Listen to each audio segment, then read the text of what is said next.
Like I that's know. no, we were That's what talking you about want to do. traveling. You said something about Alaska is a, you know, like Antarctica is a modern city. I'm like, what the hell is that? That's what I want to get into. Antarctica is a modern city. Hey, people don't know.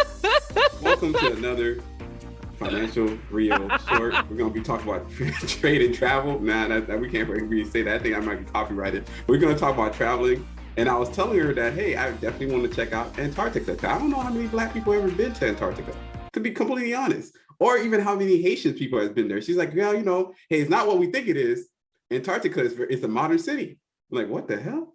And me being a very nice person, I don't like to, you know, I'm like, I don't know. This sounds a little funny, but turns out she was thinking about Alaska.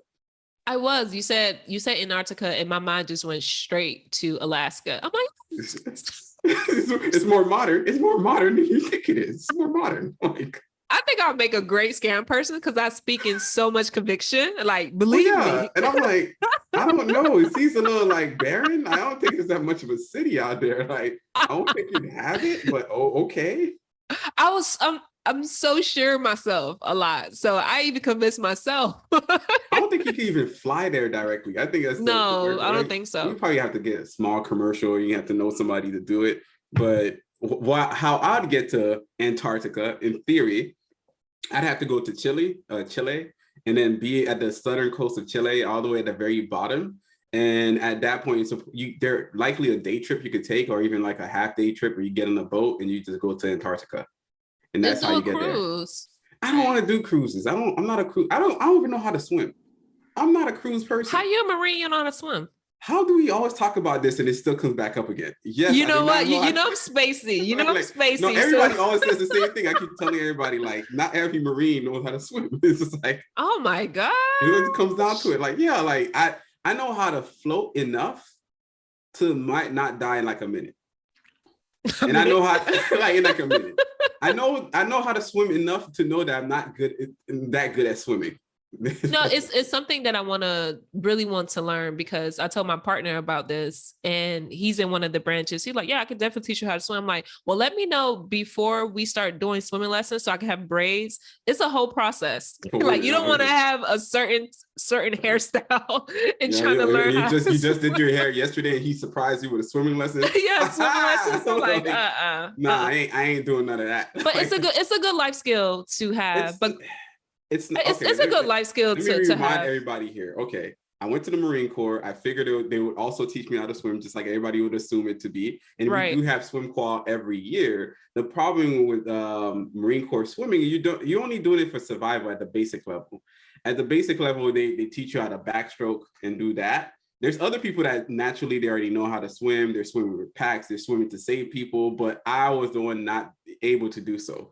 And a lot of Black guys aren't able to do so. So how were you able to pass the whatever? Because I could float enough, but so you did a bare minimum. No, that's what you're saying. Like, I'm giving you another part too. As you learn how to swim, as they kind of like teach you, because people will take you on their way. They're not gonna just let you kind of not do anything here. And they tested me out for buoyancy, and my buoyancy is like pretty much nothing. I sink all the way to the bottom. Some people's natural buoyancy keeps them sometimes elevated at the water, or even, maybe 3 or 4 inches off the ground, right? Or mine's straight to the bottom. The way my muscles are aligned, they're very, there's not a lot of space in between my muscle structure. So I basically sink. So anytime I go to swim, it's pretty much pure exercise for me. It is a pure, like, physical, grueling thing. Whereas some people, because of the way their body is structured, or maybe the air between or space between their cells, they're able to float a little bit longer. I'm gonna have to have a floaty. I'm gonna have to have one of those. I low-key feel like you're doing the science terminology and the bio thing just to make excuses. Just to make excuses to say that you don't know how to swim. Let's just keep it 100. You don't know how to swim. You have failed the Marine. How long? You were in the Marine for 4 years, right? No, I was in there for, it's 6 on, 2 off. Well, like 7 years. What? You was in that long? Yeah, I was in there for that long. I jumped in 2001, and my service contract ended in 2008. Maybe it was 4 years, 2 off, 2 on, 4 years. I thought it was like 2 years 4. Off. Okay, it is, so it's much yeah, longer. It is. It's 4 years on, 2 years off. Okay, maybe I just heard the 4 year part. No, but, you're right. But I was in there probably like 5 years because of extra stuff I was doing. Back to Alaska, i.e. Antarctica. Yes, and Antarctica. I definitely want to travel the world. I think that's part of what my whys, and I'm doubling down on it more and more because I used to always love the shows like Anthony Bourdain, you know, Parts Unknown. You got he used to go some really cool places. Phil out here eating some food all over the place and really learning different cultures. I love that stuff. Like this to me, I just find it fascinating. I like other people cooking their stuff, getting to the meals, making some mole out there in Mexico would be nice. I want to taste, the authentic, and not just the authentic, but the people that really put in that work for that food to be really good. Because we already know Haitian food. It's on point. Especially if you get it right, it's on point. Like one of the best foods on the planet. But I do want to taste other people's food to really have an accurate, gauge. Can I actually call Haitian food the best food on the planet if I haven't eaten all? That's why I want to go to Ghana. That's why I want to go to Ghana. I want to go to Ghana. I want to go to Ghana. So let's go back. Let's go back to the Antarctica, because you're not the first person. Matter of fact, no, you are the first person. Someone else asked me about Alaska. I think that's why I kind of lean towards Alaska. You think they're the same? I think they're the same place. Just like everyone think DC and Washington State or something like that. Yeah. Or Miami. There's another Miami in Ohio. Right. Like some Miami in Ohio. Right. Like, there's a place called Havana. Yeah. There's little Havana. There's places out here. So a lot of people just don't know about these different components. Yeah, locations. But okay, so in order to go to Antarctica, I want to say Alaska so bad. I'm not gonna lie to you. In my mind, I have to tell my mind it's not Alaska, it's Antarctica. And I don't mind traveling to Alaska too. It's just there's like priority places I want to go, and there's some places like that one is just pretty much my most adventurous side. Like I just kind of want to see that, and I also want to say, you know what? How many other Black people did that? Yeah. Is your wife interested? She's not into cold stuff, but I think would be into. Who would voluntarily want to go? I'm fine with it. Like it's an adventure. Like I'm the kind of person spending all that money just to go somewhere cold. It's an adventure. What the hell? Like get on some Huskies or something. That. Can you imagine? That would be a dope picture though. Hey, it'd be dope as heck. Northern Lights, she wants to go see the Northern Lights. Okay, the Northern Lights, I can see that. But she hates Iceland. But I thought it was all right. I thought the Northern Lights, different places. Yeah, different regions depending on where you are. But no, that's cool. So you have to go through Chile in order to. Oh, okay. I never. It's north and down. It's basically going south. Yeah, South America. Gotcha. You could go south, but you could also go north. I think people don't know that. Like you could go north of the globe. You could it's basically on the other side of the globe. Other side, yeah. Underside or the upper side, either way. Depending where you are. Yeah. Depending where you locate. Okay, I think that's pretty cool. But my thing too, when I think of Antarctica, again, I'm not trying to say Alaska. When I think of Antarctica, it's like. It's cold, of course, right? But how do you manage in terms of that's a drop in temperature? Like how, like in terms of like, how do you pack for the certain clothes and like, what do you do? You know what I mean? Like it's different. It's not going to. I don't think it's as developed as you might believe it to be. Like it's not Alaska. It's not the North like in Iceland. When you think about Antarctica, a lot more people are doing research over there. So there's like small compounds that they kind of built, and they do have warm enclosures where they're probably set up next to, like, in some instances, they're set up next to like thermal geysers. So they can actually, I guess, fuel the place based off of like the heat energy, the heat sources. But for anything like that, you're wearing layers anyways. You're wearing like the underlayer, the base layer. No, LG, sweetheart, that's more than layers. That's like you're wearing full, there's like fur and stuff. But you have to. But there's different type of like stuff you could put on in cold weather that's gonna actually make it not bad. As long as you put as long as you put on the gloves. Let me Google this right quick. Like when you go like. In DC, I guess because I live up here now, I can see that there's different outfits and this different level of cold that you could go into. 60 degrees ain't really nothing. 50 degrees, it's getting a little nips. Like you might want to really cover up for it. But there's sometimes we're sub 10 degrees. That's when it's nasty. All right. It says In Antarctica, average annual temperature ranges from about -10 Celsius on the coast to -60 Celsius at the highest parts of the interior. Near the coast, the temperature can exceed to +10 Celsius in the summer and fall to below -40 Celsius in the winter over the elevated inland. That's the thing. People are not going as far inland as you think that they are. They're not staying inland. That's why I said, like, when you get into Chile, you get on the boat, you're basically riding it down to the coast, but you're not even, and 9 times out of 10, they don't even stop actually on the island either. So you're not necessarily on, not that island, the continent of Antarctica. You're not necessarily stopping on and kind of like taking tourist spots and enjoying some caves and some tourist locations and taking some snaps. That's not how it works. So you're basically seeing the continent and landmass, and majority of it looks like a block of ice.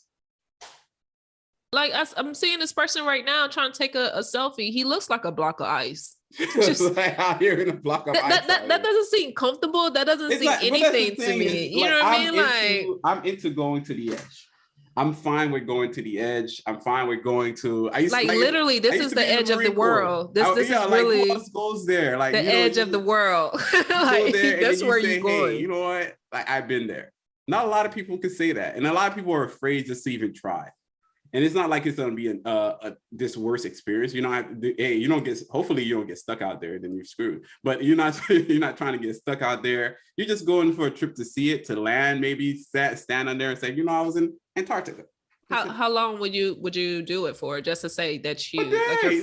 It's a half a day trip. Okay. This is not us. But it looks like in Antarctica. But what you're talking about in terms of logistics, it looks like it could take like a day. It could take a day. Well, I'm actually looking at Instagram right now as a search tool now. Like, I see a girl, she has multiple layers. She got her thing, says the Antarctica continent. She's enjoying it. She's like, hey, it is what it is. I ain't saying you doing like these weird white people out here, these Norwegians, they jump into the water, into the ice. Hey, some white people got problems. I'm gonna call it out on the podcast. Some of y'all different. Y'all built different. Jump into the water and it's cold. In Antarctica, I never understand that. Like, at this point, you just want to die. Like some people, you just push it to the edge. They're like, I jump in, because it's a cold, and I just want to feel the wild. I'm like, right. I've been poor. I don't want to feel the wild. I don't care for it. Right. Oh, I don't know. It's cool. I think it's just something to do. I think a lot of people are afraid to travel, and they have misconceptions of where they're going as well. And I'm not saying that Antarctica is for everybody. I think there's a lot of other places I want to definitely go. I'm going to Alaska. Yeah, I think Alaska will be dope. Alaska will be nice. Like, all these places aren't as bad as people pretend them to be. And then when you get there, you're like, hey, this thing was pretty dope. I'm not going to front. I really dislike when I go visit someone, just to see their hood. If I've never been to that specific city or state, whatever, they don't know where to do or where to go. Like, you should have at least 3 great places in your neighborhood to see. Because every time someone visited me here, I had my best friend came this past weekend, so just like, I know places to take her that she loves water, she loves plants. We got her a plant here, so like, there's different things I know that she will like. But it's like, the lens where people kind of look into to see where they can go, they just make it so limited. Like, how can you travel out where you're overtly uncomfortable, where you don't know what's going on in your own backyard? It's such a pet peeve of mine. Like, know what's going on in your hood. where to go? What's a good spot? Where you could just look at it like, this is a great spot. Like, me and Doreen just went to one of our favorite spots up here, is Founding Farmers. And even though the price is the price, it was a lot of money, but like, we spent a good. I go for scenic things and ambiance. Like, I go for all of it. I want the food to be good too. Like, you can't just have the ambiance. My expectations not that great in terms of food. See, I don't do that. I need to go to a place where the food is on point. Like, I don't mind the money, but if the food is right, if the atmosphere, the customer service is good, shoot, I'll throw the money at it. It is what it is. But don't just be like, oh, this is the scenery. Yes, the vibes. Nah, I ain't here for that.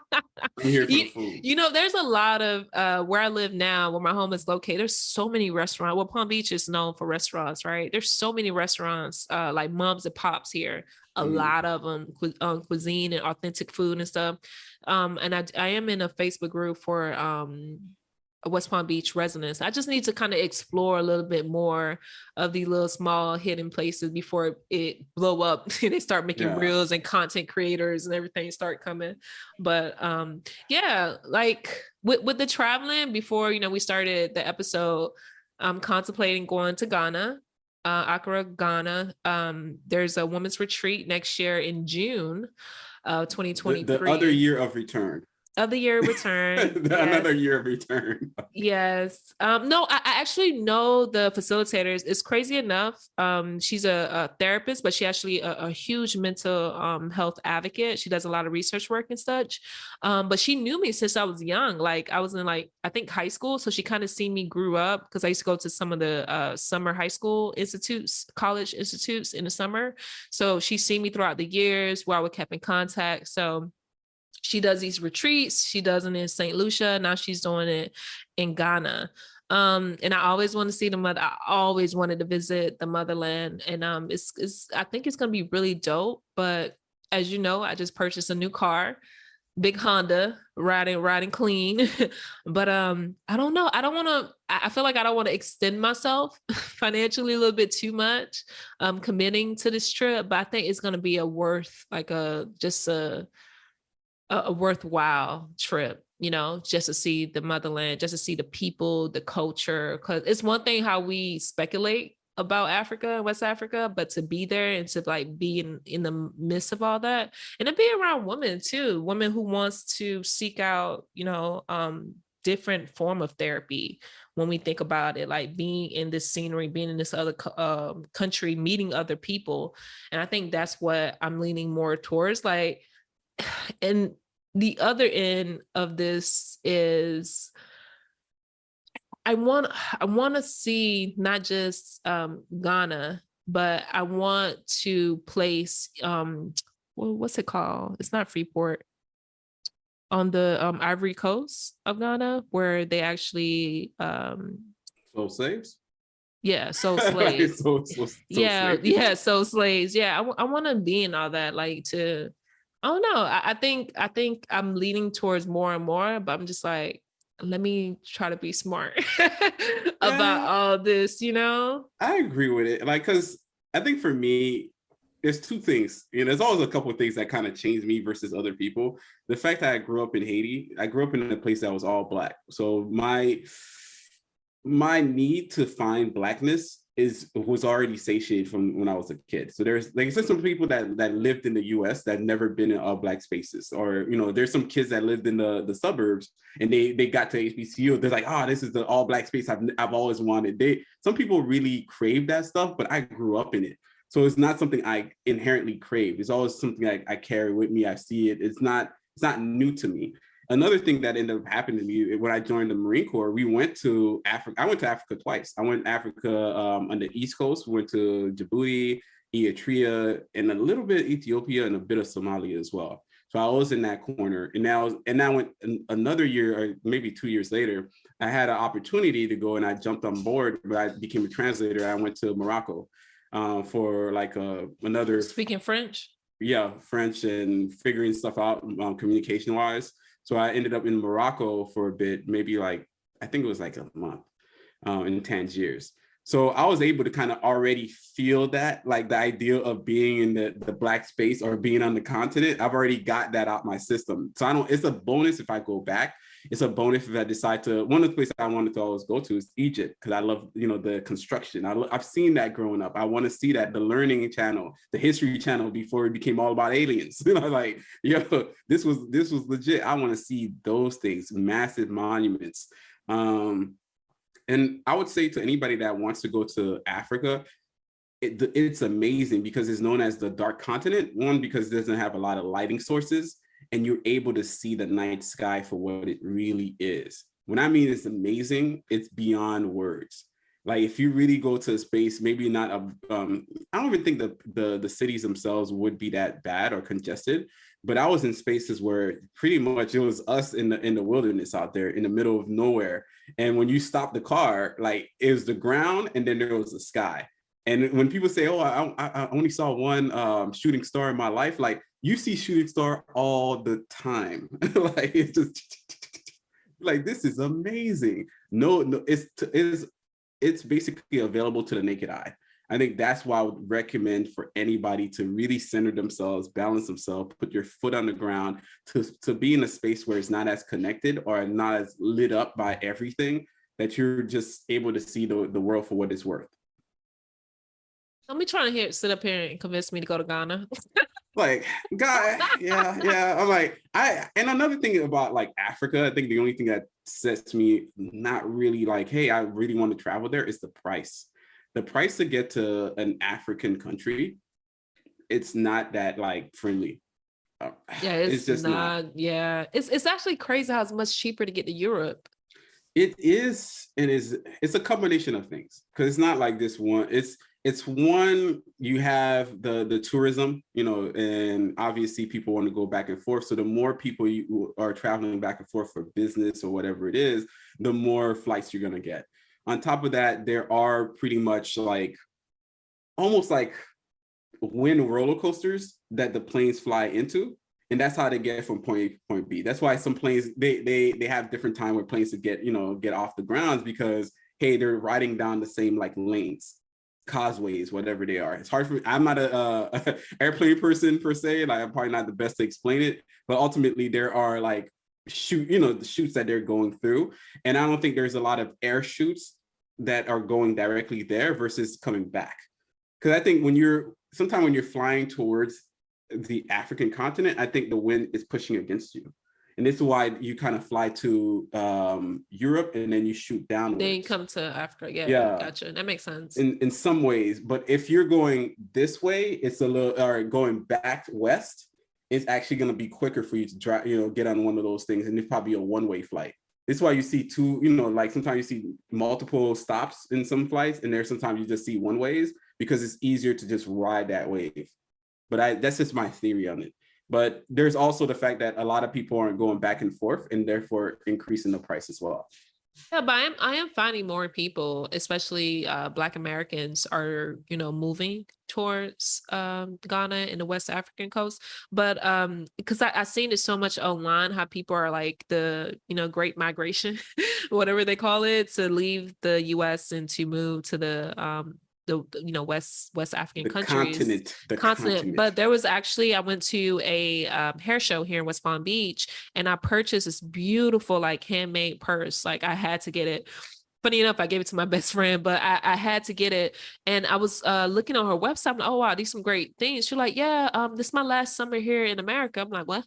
Then she's like, yeah, my house just built. My house just finished being built in Ghana. I'm moving to Ghana. I'm like, oh, what?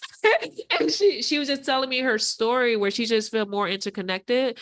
And she does a lot of import export with some of the material that she used. So she just, transporting just her business where it can stay there.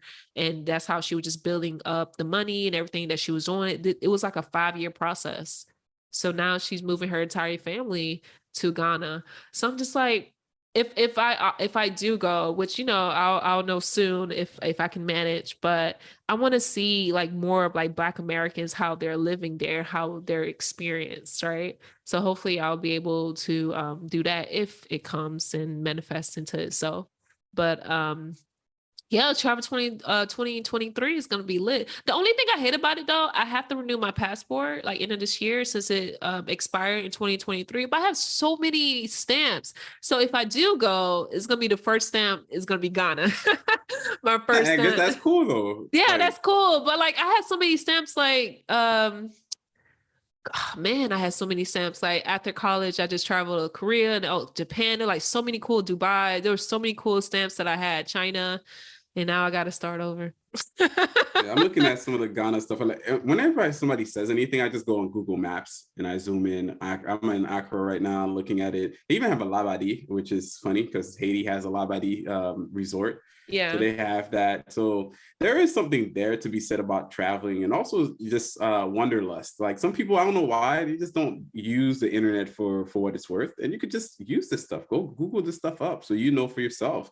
And I think they've made like TV series. I think there's I forget the guy, but he's a African American, and he basically did like I think it's an African tour of just where foods come from, and he goes back to the continent to figure out where some of those roots are as well. And he runs into the different historians or people that cultural history type of people, and he learns a lot from that as well, and he shares that. So there's a lot of this interplay about who we are. And for me, I look at it like, from the photos, I'm pretty sure people are gonna go find something very surprising, which is more of ourselves.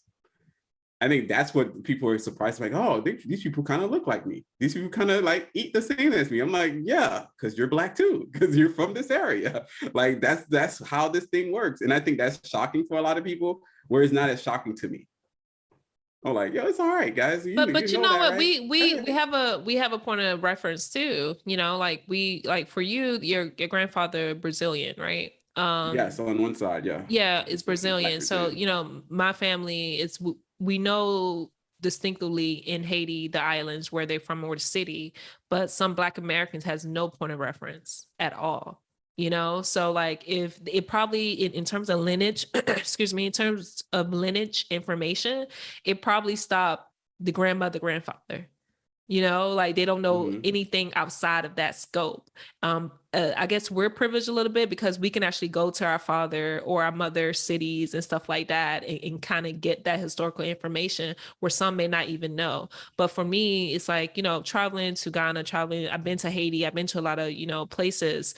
And I think it's not only a point of reference, but it's where it actually started for me and how it came to be. Like, because Haiti is that we're more interconnected to Africa than any other island, especially in Hispaniola, right? So I want to grasp that, but I also want to touch that.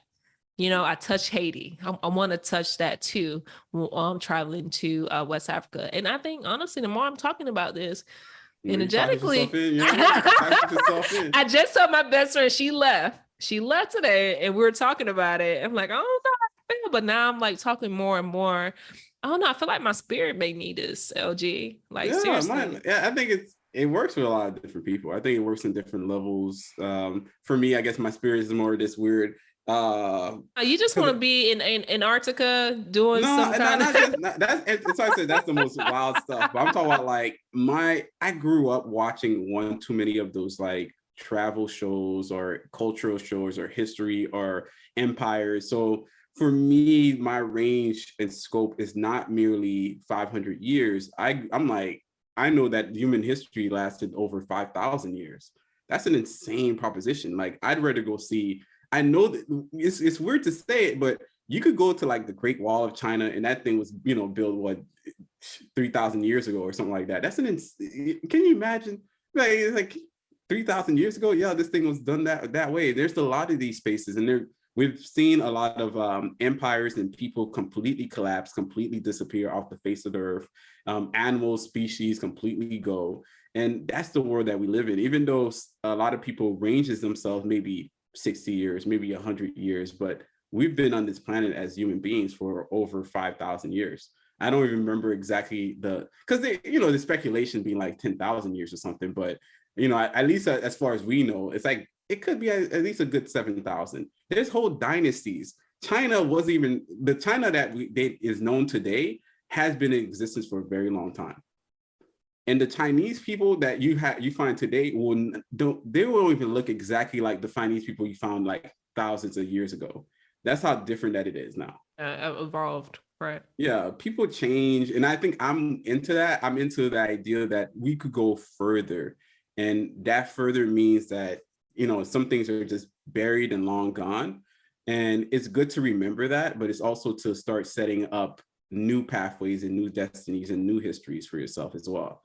And I think that's where we, in some instances, I think the Black community stopped. We keep looking back for the answers, but we forget that we need to look towards the future so we could actually develop new answers for the future.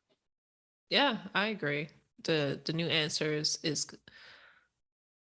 Yeah, I it feel got like real deep, huh? It yeah, got it real deep. was. It Yeah, was. real I give deep. it to you. I'll give it to Real you. It deep. was. These are It facts. was. I mean, you can go it's not just staying in going back and reflecting, but it's some form of information that you can grasp on when you're reverting back and when you have a point of reference, when you can touch something, when you can look at other people in the culture. For me, and I think it will be nice to reflect on that even more and being there. But yeah, I definitely understand where you're coming from I got a in terms theory of though. that. I guess I just got a theory about it. What I was that? think the theory is I think women need that because women are our historian by proxy of how women procreate human beings. Without a certain understanding of your past, how can you actually impart that into the future? So I think women typically love to seek the past in order to really kind of kind of balance themselves, ground themselves into who you are in order for you to teach the next generation who they are, right? Whereas I think some men, or maybe not, maybe all men, or maybe it's just the way I'm thinking about the theory, it's like men are adventurers. We look towards the future in order to basically, chart the next path. So Where are it's we balanced going? out. Yeah, it's like you have a person that is more so what I interpret as you wanderlusting in the past is something that you need in order for you to kind of like submit who you are in order for you to go, like to the next point. Whereas guys, we typically over the peak, over the horizon, looking around like, over there might just be something, Yeah. but the lady keeps the story. She weaves the tapestry. She continues the story so we don't lose ourselves in looking for something else. I think that's also a problem too. Guys typically, if you give a guy enough rope, he go that way like, until he's gone. It's way too far. So I just a theory of mine because maybe It's a good it's just theory. a theory, out here, Women, we're always trying to reflect on something. Yeah, deep want to reflect. But I'll be looking at guys like, stop reflecting, guys. Yeah, I need to start building. Yeah, I need to start working.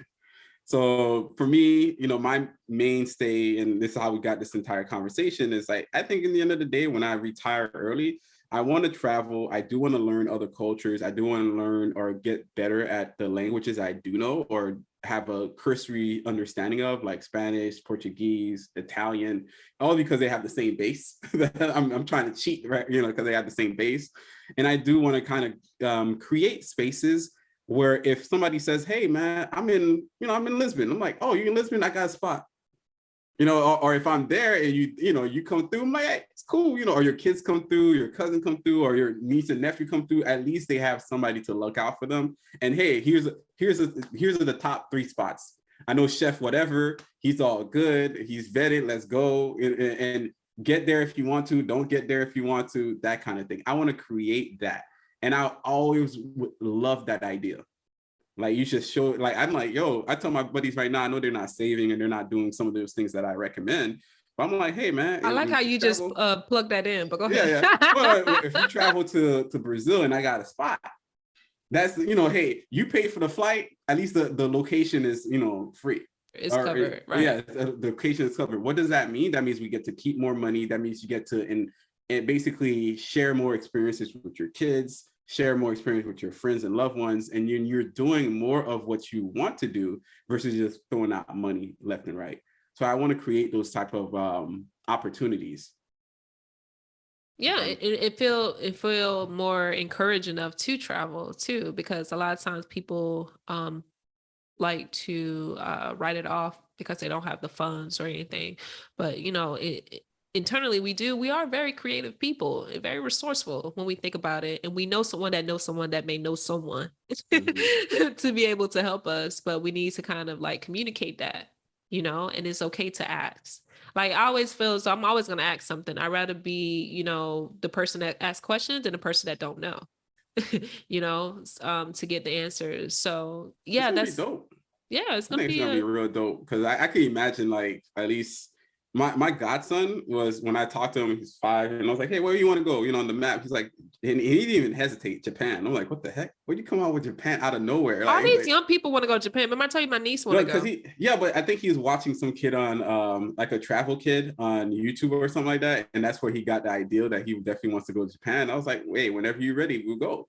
And I want to be in the space where it's like, hey, if my godson or whoever wants to go somewhere, I'll travel there for a good like 2 or 3 weeks prior. What the Marine Corps we do is like we send like an advance party that sets up, and then the main party shows up, and when we have a rear party that eventually does things like 2 weeks afterwards. So think about it that way, like we have segmented people, but I'm always more so the advanced person. I want to go get there, look around, make sure this place is safe, make sure you got this, that, and the third. So when somebody shows up and they're at the airport, I'm like, let's go. Hey, let's get out. Do I want to hang out with my godson and his friends? Hell no. Like, I don't want to do that.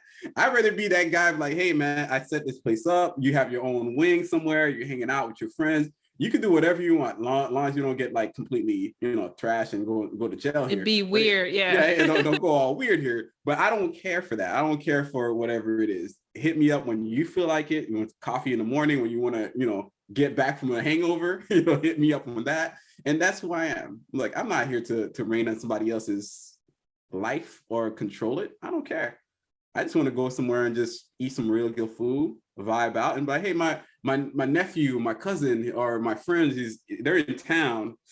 I think they're around here somewhere.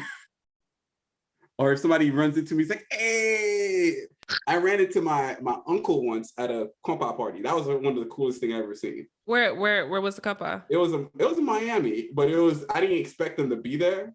And I'm looking at him like, it's all good. But I'm like, I'm going to VIP though. So you didn't invite him to the VIP? Oh yeah, I don't have power on that. I'm like, yo, I don't have power like you can't be that friend that have a friend that knows someone to come in. I just looked at him like, yeah, this is cool. This is fine. I'd rather be at the party, like a compa party like that, where my goddaughter or somebody, they're out there with the riffraff. I'm all the way in the VIP, just vibing differently, man. It's just like, this is how I vibe over here. And she wants to come up, like, can you come and hang out? I'm like, oh. One of the things, funny enough that you mentioned compa, one of the things I do love when I go out when I visit different countries is go to the nightlife, because it's always different. It's not what you think it is, right? It's really different, because when I went to Dubai, I went to the I guess the foreign like nightclub, which is massive. Like, I've never been to a big nightclub like that. It's massive, like a warehouse. It's so beautiful. Then I went to a cultural nightclub where all the I guess international people, it's not. So that's the thing with Dubai. I don't know a lot of people understand. With UAE, it's majority of the residents that live there are immigrants. It's like 70%. It's not even crazy. It's like 60-70% or something, because I think the government is trying to make Dubai as like an international place, more immigrants. Like, it's very easy to get a visa, like to work there, to build a business. You can do that. I'm not telling you all the details. I don't want to put that on the podcast for y'all. Why are you doing that? He's like, what? I'm being weird out there. Oh man, I think I'll be in trouble if I say I'm gonna tell you this stuff on the side. I think I have an idea what you're gonna say. Oh yeah, all that it's stuff. Dark. It's dark. Yeah. It's dark. I think I have an idea what you want to say, but it's more immigrants there than Emiratis, right? But when I went there, we went to this like culture club. It's like a den in the wall. You might say hole in the wall, but they had the most like the drums, the guitar, like everything was just so on point. And because it was so intimate and small, you can just hear the drums and everything just going in. What? We were just in there just like having a great time. Like, then when they decided to go to the club, I'm like, go, but I didn't want to be by myself. But I like to go different places just to see how they party, how they kind of live, and all the good stuff. In Korea is totally different what you guys think it is. So yeah, I like to do that. And I think that's one of the things, because I want to see how people are when they're, loose and when they're having a good time and what that actually look like. When you see the France, I went to some France nightclubs or whatever, like the European ones, sometimes they're a little bit more underground because sometimes it really gets cold in Europe. Yeah. So you have more underground spots, and these underground spots, man, the techno, the house music, whatever it is bumping. You could be like an older person. I've seen like DJs be like 80 years old, just vibing out, just having a great time. On top of that, I think other spots for a good party was in, I want to say it was in Djibouti. No, it wasn't Djibouti I was in. No, this one was no, this was in Tangier, Morocco. I went to this spot in Tangier. Wow. What a mind-blowing experience. Tangier, Morocco spot was crazy. Because it's weird over there because the ladies typically lead more. I guess the women of the night per se, or whatever. Women of the night. There's because we hung out with me and this other guy. We were just walking around Morocco chilling, and then we ran into this young lady, and she kind of took us to I guess a party with her family or something like that. That was cool, and we were vibing there. And I'm trying to understand it because not everybody speaks French, but you kind of could throw a couple words and contextually you could figure it out. And she said there's differences between the ladies that you run into because there's women that are ladies of the night. If you're up past like 9 p.m. or something like that, you ain't a good person. Whatever. That's what she's trying to say. I'm like, all right, cool. We left her area. My homeboy was really in love with her. I'm like, we just met this girl, bro. Like, you have no idea who she is. Ready to propose. Ready to propose, ready to go. It's like, you got to translate for me, man. I'm like, you got to be like, not like this. Don't be weird, dude. Don't be weird. We had a good time. Let's cut out. Let's go elsewhere. So we're going elsewhere. We run into the rest of the squad somewhere, and they're having a great time. I mean, we come into the club with them, and they got like two ladies in their life looking like a kind of music video. I'm like, this is amazing. This is crazy. But then I run into this other lady, and I think she's the lady of the night at that point. She tells us, hey, come with me instead. And I'm like, let's do it. Let's do it. Hey, I got a knife on me. Let's do it. Let's go. I always give me the attitude. What the worst could happen? Like what's the craziest thing that happened? Like, it's a lot of danger stuff here. And my sisters are still up. My other buddy though, he's still soon. He's a little bit too hype on the ladies. The ladies look good. He's into them. I'm like, yo, relax. So we go with her, and we're we get dropped off on a taxi. We get dropped off in the middle of nowhere. Barely know where the hell this place is. We get out, we were walking around the corner, around in these buildings and stuff like that. And the closer and closer we get, I can hear the thump, boom, boom, boom, boom. Oh, and the moment the door opens, it is the most lavish thing I ever seen. I'm talking like, at least from a guy's perspective, it looks like one of those movie scenes, like where it's like a party and you got ladies dancing in this thing, you got people going this way, you got the center, like you're overlooking the dance floor, people having a good time. This place is wild. I'm like, this is an amazing location. And then I guess when you get into the club, you also get a 1 free drink. I'm like, man, this is great. Like, and they bring you the drink. You're like, I'm like, this is getting pretty weird. And at some point, I had to cut out. I'm like, nah, we can't be out here for too long because I don't know what could happen. We had Richie left, but I just wanted to say that story because there's some places in the Western Europe or even Morocco that are lit. Still one of the most epic scenes I ever seen. When that door opens and all the music kind of just completely floods you. The environment is clean. You don't smell no smoke. Everybody's just having this good time. It feels rich. It feels really rich. I've been rich. Like, this is how the rich people feel like when you come out to these places and really get down. You get down. It's crazy. And the ladies actually vibe for you too, which is, I think that's the twist, because the ladies try to get at you, either because they perceive you have money, or it's like, hey, you can hang out. Yeah, I think it's really a perception of money though. They always think that,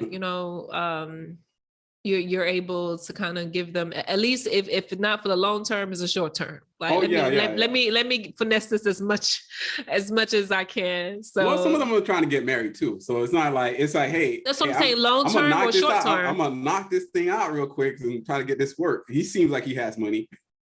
Yeah, you see that a lot, even in South Korea. South Korea has a Black community, immigrant. A lot of places I go have a lot of immigrant communities. Black community called Itaewon. A lot of Ghana people come there, West African people, and they have their own club, like really niche community. It's really cool. And they have their own clubs and everything, and it's like one of those things. Like I think I've never been asked for proposals that much in my life. It's always strange, whatever, but it's stories, man. I guess that's a different too. Like for guys, like to feel when I mean, like some of those locations you went to, my goodness, like you walk in and the ladies is like, you know what? One of the baddest chicks who look at you and be like, I want you. I'm like, I need this. This is the confidence builder. This is it. And then when you go back to America, you're like, womp womp. You ain't nothing. Like, this is it. Like, this is all I got. Oh, yeah. And it was funny is like some of the ladies from the bases that we were in would accidentally walk into one of those places and they just the look of disgust in their face, like, I can't believe they're out here enjoying themselves in the lap of luxury with multiple women. Bastards. So like, what the heck? Hey, we get no play from you anyways. This is great. This is confidence. That's it. We don't need you. Go away. No wonder they get married so quickly when it comes to like foreigners and stuff like that. To like, I want this one. They haven't had that much intention so long. Yeah, it's the attention, it's the whatever. It's a lot of great spaces. I think I'd recommend people to travel more, really enjoy the world that we live in. And to live and just kind of be in one city or two cities away from your home, it's just not enough. You got to travel to different states. And I was talking to somebody last night about it, like, especially now that I'm knowing a little bit more about financial stuff, Black people in the US are centralized in a specific amount of cities, right? We could even damn near name them. Like, hey, we have New York, New Jersey, we got DC, we got Atlanta, Houston, Charlotte maybe, or something like that. Colorado. Yeah, Colorado with Black people in Colorado. Yeah, I say, well, the people I know. Obviously, I'm talking like Miami, LA. LA. So there's like specific locations where Black people are centered, and a lot of those locations, if you look in deeply, they're urban sprawls and they're high cost of living in comparison to other spaces. And I think that's going to be a problem for us going into the future. You can't afford to buy a home there, so you're basically spending. You can't afford to, build families there because you're basically spending. Or daycare. You say it's overpopulated with Black people, or just overpopulated in general? No, we are. Well, it's overpopulated in general. Period. Like there's other people there too, but I'm saying where we're choosing to live and concentrate in are very expensive.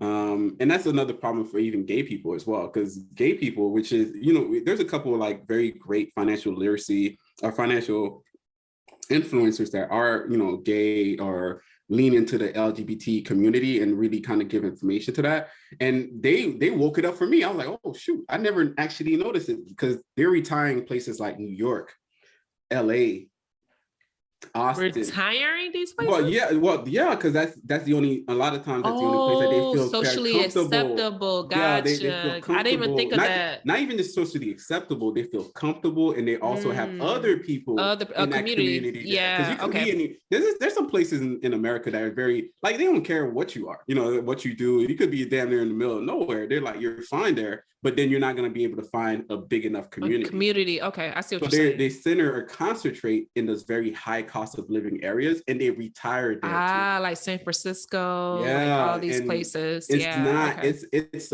It's one of those traps that they don't necessarily notice. And I think that's why I try to explain to some of my friends that are, gay and living in New York, like, yo, make sure that you got your money right. Make sure you understand your retirement perspective, what you're going to do, because it's going to cost you more and more as you live in this city that's very expensive. I didn't even think about the LG in terms of like, even if you want to retire internationally, that's hard. Yeah, because you're coming from a high cost of living area. You go into maybe even a low cost of living area, but then you say, you know what, I need to find a very gay friendly community. So I'm thinking about countries. There's not a lot of gay friendly countries when you think about it. It's in terms of traveling. If you want, if you're I guess your expectations, or you're trying to have that list of something friendly, a community, it's okay, the awareness and stuff like that, think about it. That's not high cost of living. Yeah. There's a lot of spaces, you could go in the world, but there's not a lot of spaces where you can find community. And that combination actually is even worse, because the world is becoming, in my opinion, and that's just me from a cursory glance, it's more open and more welcoming. Because June, Pride Month, it's worldwide. You could go anywhere. In June, you're gonna find the flag everywhere. It's gonna be lit. I don't think it's that. I don't. Not everywhere. Maybe in the U.S. No, even in the Western Europe as well, or even Canada too. Western Europe. But I think there's still a big gap of the world that's still not socially. Yeah, I mean, in Nigeria alone, you could go to jail. Oh yeah, you definitely. You get what I'm saying? So there's a lot of there's still a big gap, and in Korea it's a no. Right, a lot of Asian countries a no. And you don't want to go to the Philippines. Yeah, well, Philippines, give and take. It's a lot of lady boys, and stuff there. But there's still a lot of places. But what I'm talking about, I didn't think of in that terms. When you're in the community, like LGBTQ plus, when you're in those community, when you're trying to retire and save money, have your money to stretch, you're limited in terms of like low cost of living. Because if you want that community, you'll have to create that community, right, for yourself. So that would be a challenge too when you're trying to learn the country you want to retire in. So yeah, honestly, I thought about it, but not so much, because I'm not in that community. But yeah, that's a really good take to think about it. And that's another challenge. That's tough. Yeah. And then if you're Black and gay. Ooh, that's a combination. Like Black, gay, that's queer, a combination. Black, trans, Black, gay, like lesbian. It gets a little bit like hard all the way through. And then that's why I love to listen to other people, because you get to their perspective. And then if you really listen to them and you like really open, like, oh, I never thought about this. Oh, shoot, that's actually a huge issue. And it's not my issue. It's not, something that's going to impact me directly, but it's going to impact some of my friends or people I run into. And I don't want people to, in the end of the day, no matter what it is, I don't want people to suffer or unjustly, not just unjustly, just be angry at the world, or not have opportunities that other people have, or just be as happy as they want to be. And to your point, there's not a lot of places all over the world. There are some pockets, but those pockets are expensive, and that expense does add up. Yeah, they are expensive to live. So I'm noticing that. I think that's the biggest problem I'm noticing, especially for Black people, for trans people, to LGBTQ people, in the combination of Black and LGBT. Like, it's a combination that's like, it's hard. It's hard out here. So travel, find community, get all that good stuff and enjoy as much as you can, because none of it's guaranteed to. You could all pass away next week, a month, a year from now, or even 20, 40, or even 50 years from now. But at the very least, I'd want everybody to be happy and find whatever peace that they want to find in this world. Like, absolutely agree. So I'm definitely, looking at my travel already. You got to travel to Portugal at the end of the year.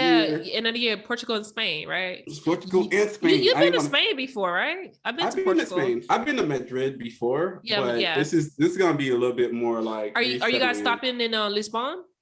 We are gonna be in Lisbon. We're gonna be. This trip is a 12-day trip. It's a 12-day trip. So we're gonna be in Lisbon for a bit. We're gonna be up and down at Portugal in that sense, and then we're gonna go to Spain. We're gonna go to Seville. We're gonna go to Ronda. We might go to Seville. I'm really tempted to go to Gibraltar. They really like, what is Gibraltar? The Gibraltar Strait. I don't know if I'm saying that right now, but that was basically one of the landmass where people cross over from Africa to Europe. If you ever heard about the Moors and stuff like that, that's channel. Yeah, the Gibraltar Strait, like that's there. The path. It used to be a land bridge at one point, and it kind of got broken off. But ultimately, that's like basically it's one of the closest locations from Africa to Europe. Gotcha. So I find that fascinating. That's why I travel. I travel for that kind of stuff. The story, connection. The whoa, this place existed, and this is where people went through. And I'm like, oh, I'm so tempted to go. It's 2 hours away from our other location. I'm like, Oh, so close. But you're to the edge. I feel like you'll try to squeeze it in if you can. Well, I told that to my wife, and I told, because sometimes I have to be reined in, because it's just too much for me. If I'm close to anything, because I've driven from Miami to Tallahassee, like that 8-hour drive back and forth, back and forth, back and forth, it makes you a little bit like 2 hours seems like nothing. 4 hours hated is that nothing. drive. I think that's why I don't like driving at all. If it's more than 6 hours, like I don't like driving at all. Can you hear me?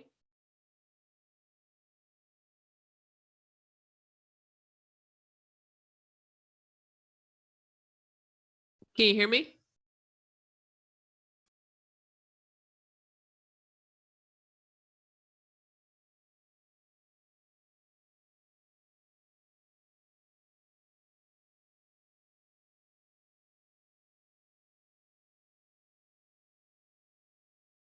LG, can you hear me?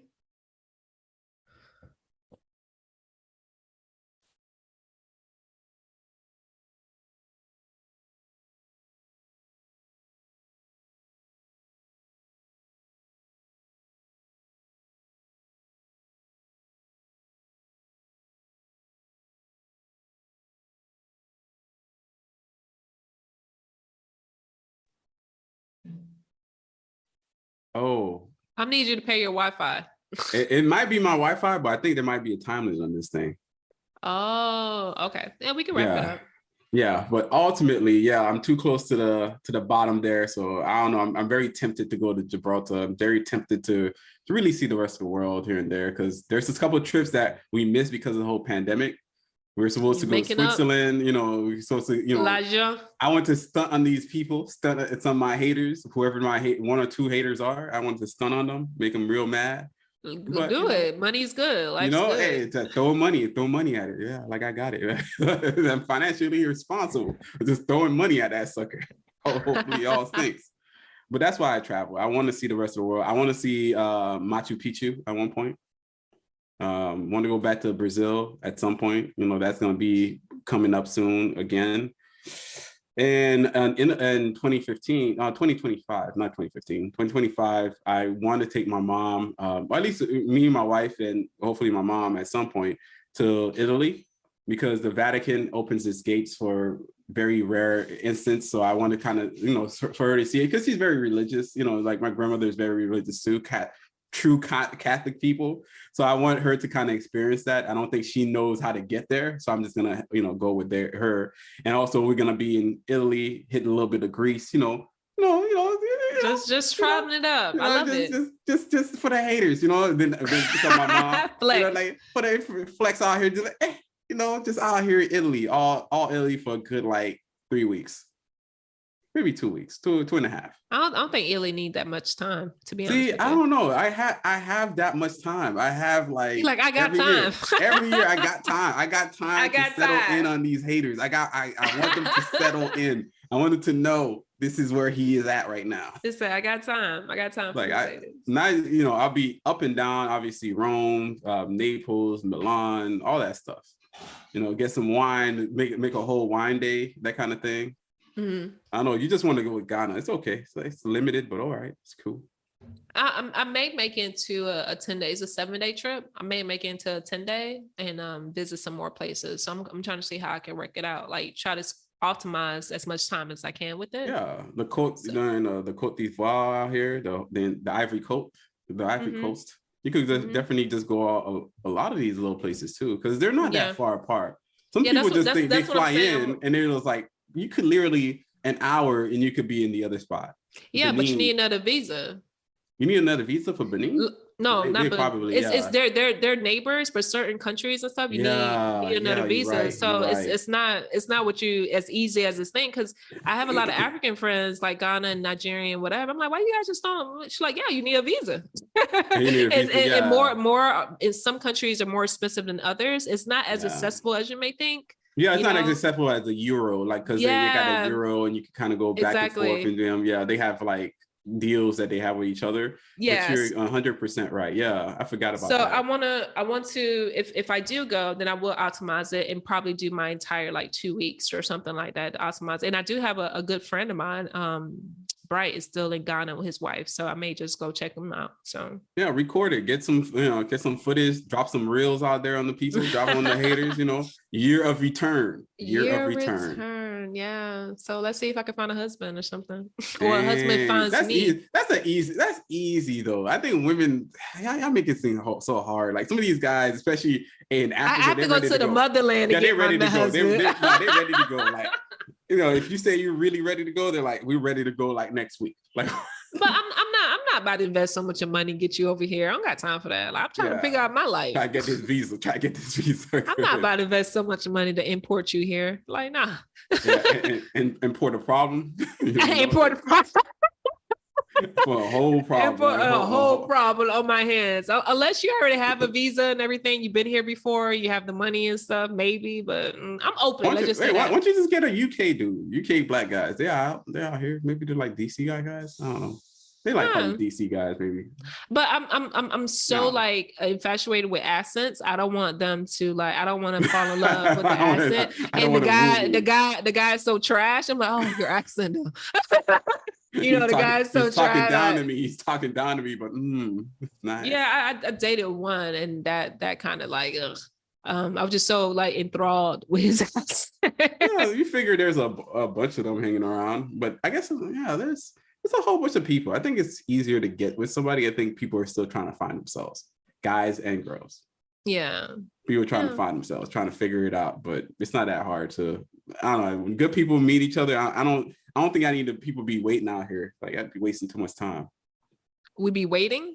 No, like kind of like there's a lot of people, they're good people, but they're like, I'm waiting for this next thing, this next thing, something better.